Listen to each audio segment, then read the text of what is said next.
Et on en parle avec notre éditorialiste Laurent Bazin. Bonsoir Laurent. Bonsoir. On va d'abord donner la parole au candidat de la droite François se qualifier pour le second tour. On l'écoute. Qu'est-ce qui vous rend si confiant, François Fillon? Plusieurs choses. D'abord le terrain.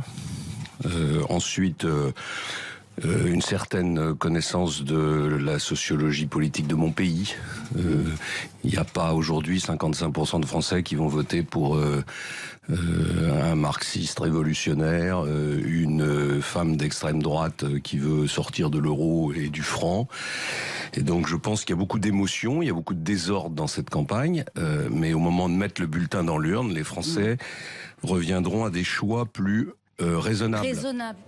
Les sondages, Laurent, donnent François Fillon 6 points derrière les deux premiers. C'est quoi ce qu'on vient de voir? C'est la méthode Coué? C'est la méthode F comme Fillon. C'est une méthode, c'est un cocktail assez étonnant, mais qu'on entend depuis 2 mois et demi maintenant comme défense et comme attaque. C'est fait de déni, de solidité et d'orgueil. Le déni parce que François Fillon, il est convaincu, pas forcément qu'il n'a rien fait, mais en tout cas qu'il n'a rien fait de mal. Ou de grave.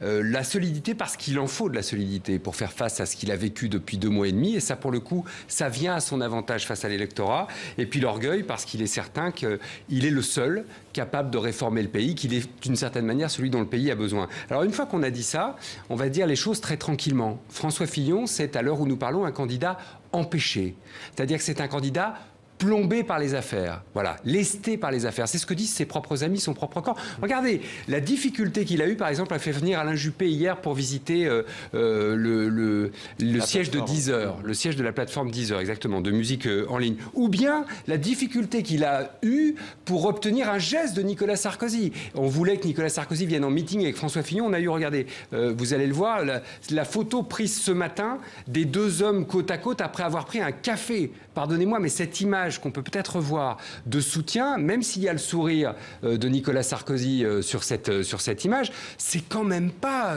un gage franc et massif de soutien. Comprenez ça. Mais en revanche, les électeurs, eux, ils sont là. C'est-à-dire qu'il y a un noyau dur qui, depuis le début de l'affaire, est entre 17 et 20% des voix, entre 16 et 20% des voix, aujourd'hui à 18, et qui soutient François Fillon. Alors, c'est pas suffisant pour être au second tour, mais c'est suffisant pour espérer. Justement, où François Fillon peut-il trouver ce qui lui manque, Laurent? Assez probablement, en tout cas ce qu'il cherche, dans la poche des autres. Celle d'Emmanuel Macron, la droite ou le centre qui est parti vers Emmanuel Macron et qu'il espère récupérer. Celle de Marine Le Pen aussi. Et puis dans les rangs des abstentionnistes ou de ce qu'on appelle les indécis. On voit bien qu'il travaille en ce moment, François Fillon, la droite catholique, la droite conservatrice, mais aussi sa stature d'autorité et son calme, son côté paisible et sûr de lui, si vous voulez.